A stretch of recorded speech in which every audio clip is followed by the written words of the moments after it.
It's about 1:30 in the morning on December 22nd of 2023. I'm home for Christmas break. Um, just hanging around the house, seeing friends, family, and I have a lot of thoughts about home, good old Bruxville, but especially this house. All the things that have happened here, and all the time I've spent here, and all the friends I've had here, and family that's been here. Every time I visit now, I don't like spending time in my room. It just feels like stepping into the past. I don't know if it makes me uncomfortable, maybe it just makes me a little sad. I did tear down half the shit in it because I wanted to preserve it because it was getting dusty and falling apart and sun bleached, but I don't know. It just feels weird. I much prefer staying downstairs, sitting by the fire, talking to mom, that sort of thing. I just look around little things that I had walked over a million times, or sat next to, or held, and never really thought about, but something about distance make the heart grow fonder. Just think about the little things. Like I just had Hemlock running around in the upstairs hallway. I thought about all the things I've done in this hallway, how the carpet has slowly gotten weird colors over the years from different pet stains, and it's gotten more compacted. About that 6-hour Uno game with my friends in freshman year after Josh died. About all the times I would let the ferrets and my various rats, and now my rabbit, run around in it.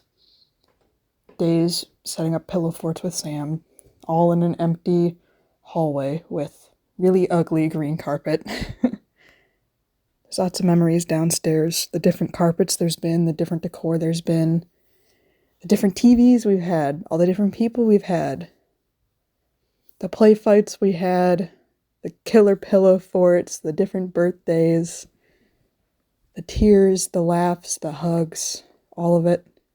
Every little room and so many of the little objects have stories in them.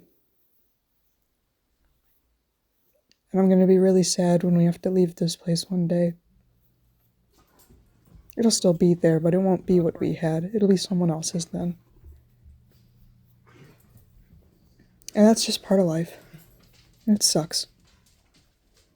But hopefully by then I'll have my own place. Start making my own memories with empty hallways and different furniture in the living room. Have my own conversations with the people I care about.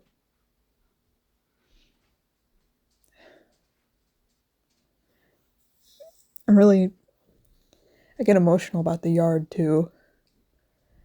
There's a lot of things I like and a lot of things I don't like about the house, but the yard is just killer. I love seeing the same stuff come up every year. The irises by the top bit of the yard, and the back bit that never seems to grow grass because it's too acidic, and the liverworts and the moss along the back side of the house, and that Japanese maple that's slowly grown over to the sides of the house.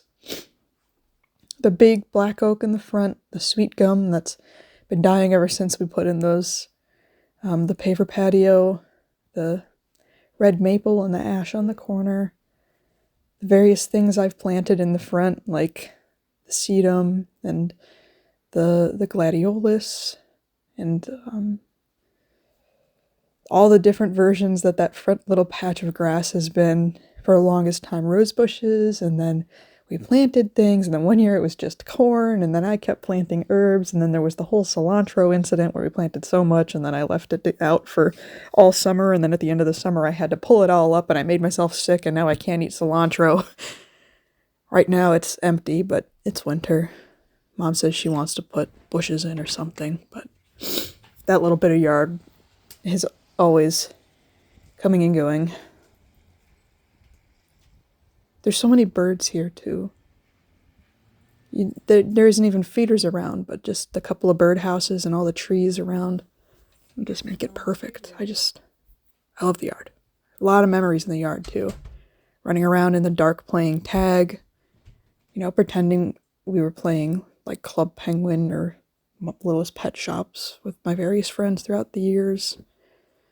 Flipping over rocks when I was really little and I didn't have any fear of bugs, putting them in a little critter carrier. Making snowmen, overheating because I made a snowman, having snowball fights with Sam, throwing the sweet gum balls in the air because Sam called it chimichanga because Stanley liked to eat them. Laying in that one bit of grass at the end of the yard by the sign in high school. We called it carpet grass because it was so soft, and Mom wanted to put a rock there, but I wouldn't let her because that's where me and my friends like to sit. The one year we found a goose egg for no reason that had been abandoned. All sorts of stuff. The backyard, too. When it used to have a playground, and we'd run a hose up to the top of the slide, the blue slide, and slide down it and make the grass all muddy and see how far we could go. Put a kiddie pool at the end so it went even further. The little teepees we try to build out of sticks around the trees that the lawn company would always rip down. Eventually, we got rid of the play set, and Sam put up a big lacrosse thing. He used it through high school, and it's been sitting there ever since, slowly falling apart. The little creek just beyond it that you could find fish in every now and then, crayfish, salamanders. Got smaller and smaller as the years went by. Seems like it's just a trickle now. I don't know. A lot of good memories here. I hope I don't forget them. But it is what it is. It's definitely the people that makes a house a home.